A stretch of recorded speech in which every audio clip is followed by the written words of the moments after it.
इसलिए अडानी की हिम्मत नहीं है कि अमेरिका में हिंडनबर्ग के खिलाफ सूट फाइल करे डेफेमेशन का, मानहानि का। ये रिपोर्ट हिंडनबर्ग की सिर्फ अडानी के ऊपर है, लेकिन वो कहते हैं कि हिंदुस्तान को बदनाम करने की साजिश है। तो ये तो एक स्टैंडर्ड तरीका हो गया है। उससे अपने ही शेयर्स खरीदकर, अपने शेयर प्राइस बढ़ाकर और बैंकों से लाखों करोड़ रुपया जो लिया है उसकी हम सारी इंफॉर्मेशन मांगेंगे। इसलिए अडानी की हिम्मत नहीं है कि अमेरिका में हिंडनबर्ग के खिलाफ सूट फाइल करे डेफेमेशन का, मानहानि का। ये रिपोर्ट हिंडनबर्ग की सिर्फ अडानी के ऊपर है, लेकिन वो कहते हैं कि हिंदुस्तान को बदनाम करने की साजिश है। तो ये तो एक स्टैंडर्ड तरीका हो गया है। उससे अपने ही शेयर्स खरीदकर, अपने शेयर प्राइस बढ़ाकर और बैंकों से लाखों करोड़ रुपया जो लिया है उसकी हम सारी इंफॉर्मेशन मांगेंगे।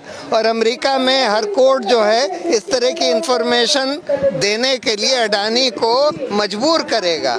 इसलिए अडानी की हिम्मत नहीं है कि अमेरिका में हिंडनबर्ग के खिलाफ सूट फाइल करे डेफेमेशन का, मानहानि का। सर, अगर ये रिपोर्ट किसी भारतीय ऑर्गेनाइजेशन की आई होती तो क्या तब भी ऐसा ही रिएक्शन आता कि सरकार बचाने की कोशिश कर रही है और तमाम तरीके के हथकंडे इस्तेमाल हो रहे हैं? देखिए, ये तो मोदी जी का स्टैंडर्ड तरीका है। बीबीसी की डॉक्यूमेंट्री आई तो कहते हैं कि ये बीबीसी की डॉक्यूमेंट्री सिर्फ मोदी जी के बारे में है और मोदी सरकार के बारे में है कहते हैं, लेकिन ये हिंदुस्तान को बदनाम करने की साजिश है।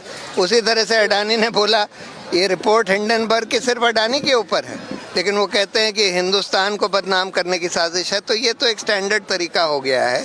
जब आप 2024 को लेकर मोदी जी की इमेज खराब करने का प्रयास किया जा रहा है। ये स्टैंडर्ड तरीका हो गया है इन सब लोगों का। जब कोई जवाब मेरिट्स पर नहीं दे सकते, जब उसका खंडन नहीं कर सकते जो हिंडनबर्ग की रिपोर्ट ने बोला है, जब ये नहीं कह सकते कि हाँ हमने ऐसी शेल कंपनियां जो बिल्कुल बोगस शेल कंपनियां हैं, टैक्स हेवन्स मॉरिशस वगैरह में नहीं बनाई हैं, तब फिर आप ये कहते हैं कि ये हिंदुस्तान को बदनाम करने की साजिश। टैक्स हेवन्स में तो सारी ही अपनी सब्सिडरी लगाते हैं, सारी कंपनियां लगाते हैं, तो इसमें समस्या क्या है?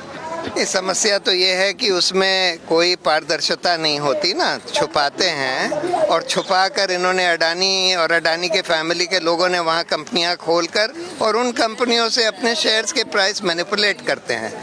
उन कंपनियों में अपना जो नाजायज़ प्रॉफिट है, जैसे कि ये लोग पावर प्लांट्स वगैरह चीन से खरीदते हैं और अपनी जो टैक्स हेवन में कंपनी है उसके थ्रू खरीदते हैं।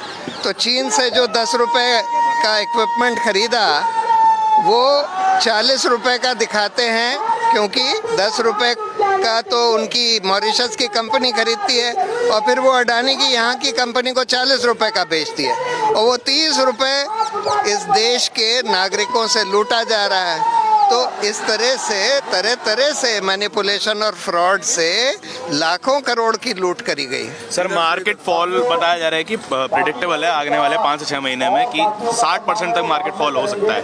इसका कोई पॉलिटिकल असर भी होगा क्या? 24 के चुनाव हमारे सामने खड़े हुए हैं। ये तो हम नहीं कह सकते कि इसका क्या असर होगा या नहीं होगा, लेकिन ये तो हम जानते ही हैं कि स्टॉक मार्केट जो है काफ़ी हद तक मैनिपुलेटेड होता है और अडानी के केस ने दिखा दिया कि कितना मैनिपुलेटेड था।